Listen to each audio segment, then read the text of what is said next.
व्रत के वंश में भगवान ऋषभ प्रकट हो रहे हैं, भगवान का अवतार हो रहा है। उत्तानपाद के पुत्र के रूप में महान भक्त ध्रुव जन्म ले रहे हैं और उस वंश में आगे चलकर भगवान पृथु का अवतार हो रहा है।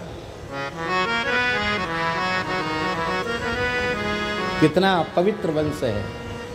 और महाराज जी 3 बेटियां हैं मनु जी की, आकुति, देवहूति, प्रसूति। आकुति के यहाँ यज्ञ भगवान प्रकट हो रहे हैं, यज्ञ नारायण। देवहूति के यहाँ कपिल भगवान प्रकट हो रहे हैं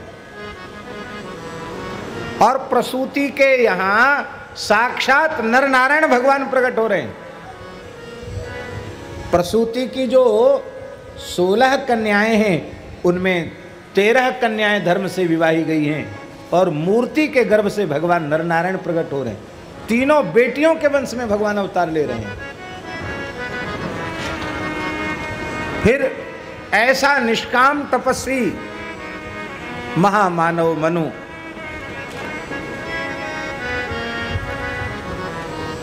जो विधि हरिहर तप देख अपारा, मनु समीप आए बहुबारा। उनसे भी जिन्हें कुछ नहीं चाहिए, फिर उन्होंने ये क्यों मांगा, चाहूं तुम्हीं समान सुत। अभाव तो नहीं था, मांगने की आवश्यकता क्या थी। हमको जिस वस्तु का अभाव होगा उसकी हम याचना करेंगे।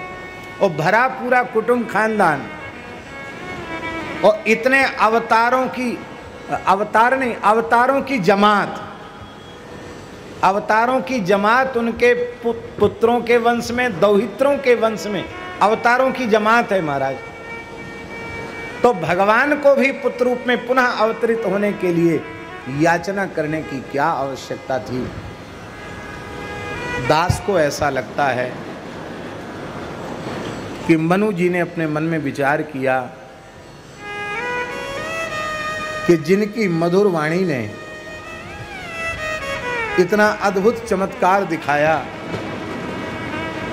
कि मृतक के कान में पड़े तो उसमें प्राणों का संचार हो जाए, वे प्रभु यदि पुत्र रूप से अवतरित हो करके उनके संकल्प से, उनके अनुग्रह से जो मनुष्यों की आचार संहिता हमने बनाई है, उस संहिता को स्वयं अपने आचरण के रूप में मानव जाति के सामने प्रस्तुत करें और अपनी मधुर वाणी, मधुर स्वभाव के द्वारा प्रस्तुत करें, तो निश्चित यह बात लोगों के मन में जो प्रविष्ट है कि मनु जी ने मनुस्मृति लिख तो दी, लेकिन उसके अनुसार कौन है जो चल सकता है, राम जी उसका उदाहरण बने।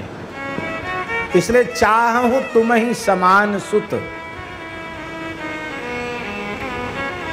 राम जी ने कहा कि मेरे जैसा तो मैं ही हूं, मुझे आना पड़ेगा। आ तो गए राम जी, लेकिन मन में राम जी ने सोचा कि मनु जी ने हमको तो नहीं मांगा, हमारे समान मांगा। चाहूं तुम्हीं समान सुत, प्रभु सन कवन दुराव। आपके जैसा चाहिए। तो मनु जैसे धर्मनिष्ठ की बात सच्ची होनी चाहिए, तो अपने समान भरत जी को लेके आए हैं। भरत जी भी स्वयं भगवान ही हैं।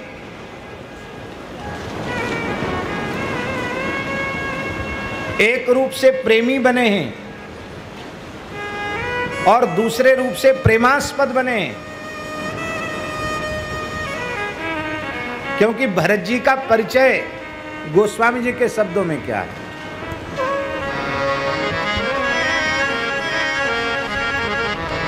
विश्व भरण पोषण कर जो, विश्व भरण पोषण कर जो, आकर नाम भरत अस हो, आकर नाम भरत अस हो। अब विश्व भरण पोषण का ठेका किसका है ये बताओ। सृजन की सेवा ब्रह्मा जी की और भरण पोषण की सेवा भगवान नारायण की और संहार की सेवा भगवान शिव की। इसलिए भरतलाल जी साक्षात भगवान नारायण ही है।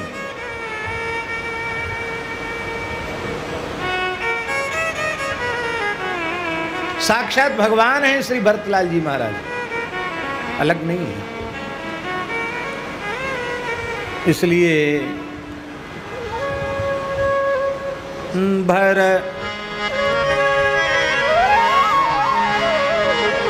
भरत राम की अनुहारी, भरत राम की अनुहारी, सहसा लखी न सकहीं नर नारी, सहसा लखी न सकहीं नर नारी, सहसा लखी न सकहीं नर नारी, सहसा लखी न सकहीं